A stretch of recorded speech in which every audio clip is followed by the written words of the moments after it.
السلام علیکم ناظرین، گزشتہ چند گھنٹوں میں ایران اور اسرائیل کی جانب سے جو خبریں آ رہی ہیں وہ اس خطے میں عدم استحکام کو مزید بڑھانے کے لیے شاید کافی ہیں۔ اس وقت جب ایران پر اسرائیل کا حملہ مکمل ہو چکا ہے اور ابھی بھی پوری معلومات تو سامنے نہیں آئیں کہ ایران میں اس کا کتنا نقصان ہوا ہے، کیونکہ اسرائیل کا یہ دعویٰ ہے کہ انہوں نے ایران کی ملٹری انسٹالیشنز کو ٹارگٹ کیا، یعنی 3 صوبوں میں 20 ٹارگٹس کو انہوں نے انگیج کیے، اور پھر ان کا یہ کہنا ہے کہ اگر ایران نے جواب دیا تو ہم اس کا جواب دیں گے، اور ایران نے یہ کہا ہے کہ ہم اپنا جواب کا حق محفوظ رکھتے ہیں اور ہم یہ فیصلہ کریں کہ ہم نے کتنا بڑا جواب دینا ہے اور کب جواب دینا ہے۔ اگرچہ ایران نے یہ وعدہ نہیں کیا کہ وہ خواہ جواب دیں گے۔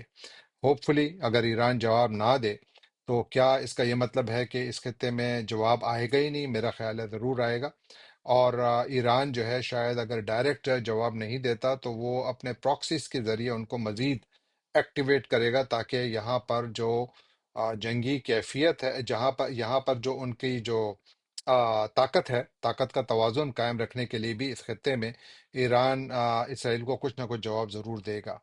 اب سوال یہ ہے کہ اگر ایران جواب دیتا ہے، اور اسرائیل نے جس طرح کے وعدہ کیا ہے کہ ہم بھی ایران کو جواب دیں گے اگر ایران نے ہم پر دوبارہ حملہ کیا، تو اس میں تو یہ ریجن جو ہے وہ پہلے سے ایک سائیکلک وائلنس میں جا چکا ہے، یعنی کہ ایک طرف سے ایک فریق کا حملہ کرتا ہے تو دوسری طرف سے جواب آتا ہے، اور وہ جو سائیکل آف وائلنس ہے وہ بند نہیں ہو رہا، ختم نہیں ہو رہا۔ وجہ سب کو معلوم ہے۔ اسرائیل جو ہے وہ غزہ میں جو کچھ کر رہا ہے، غزہ کا 90% سے زیادہ جو ان کی انفراسٹرکچر ہے اس کو اسرائیل تباہ کر چکا ہے۔ تقریباً 43,000 فلسطینی، جن میں اکثریت خواتین اور بچوں کی ہے، وہ اپنی جانیں بھی گنوا چکے ہیں۔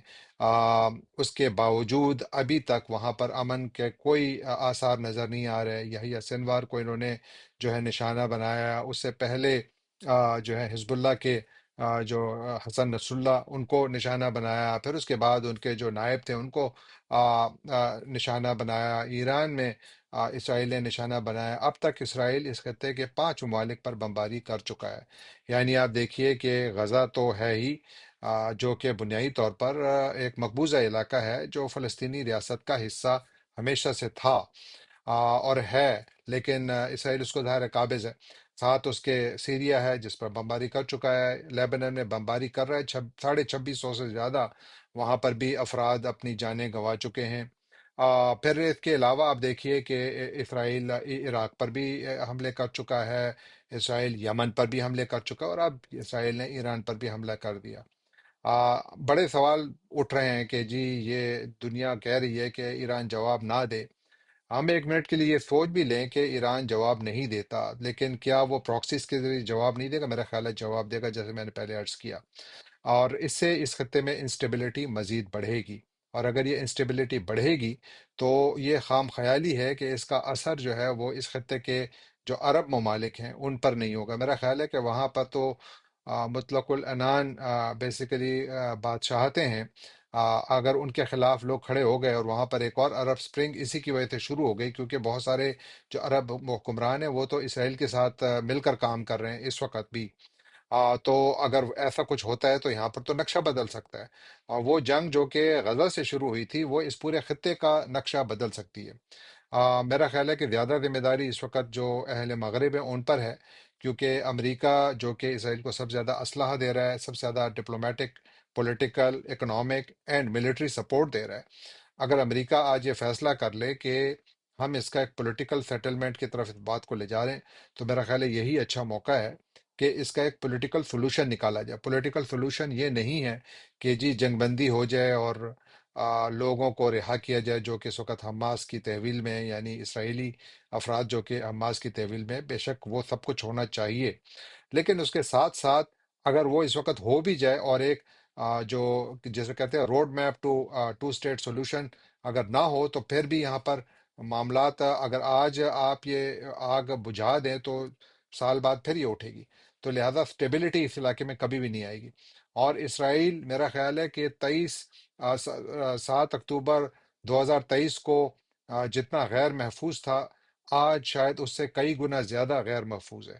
اور اگر یہ جنگ جاری رہی تو وہ لوگ، وہ ممالک جو اسرائیل کے ساتھ کھڑے ہیں، شاید وہاں پر بھی اب یہ سوچ بڑھ رہی ہے کہ اس کے ذریعے اسرائیل کبھی بھی اپنے لیے، جو جسے کہتے ہیں کہ لائک لاسٹنگ پیس نہیں حاصل کر سکتا. لاسٹنگ پیس صرف اسی صورت میں آئے گی جب اس وعدے پر عمل کیا جائے، ان ریزولوشنز پر عمل کیا جائے جو کہ یونائٹڈ نیشن سے پاس کیے ہیں، جس کو اسرائیل نے خود بھی کئی جگہوں پر سپورٹ کیا ہے کہ ہم ٹو اسٹیٹ سولوشن کے حق میں ہیں. تو لہٰذا جب تک کہ وہ نہیں ہوگا، اس خطے میں امن آتا مشکل نظر آ رہا ہے. یہ خطہ بالکل ایک بڑی جنگ کے دہانے پر کھڑا ہے. اب دیکھنا یہ پڑے گا کہ اگر ایران جواب نہیں دیتا اور پراکسیز کے ذریعے جنگ بڑھتی ہے تو پھر بھی یہ جنگ پھیلے گی.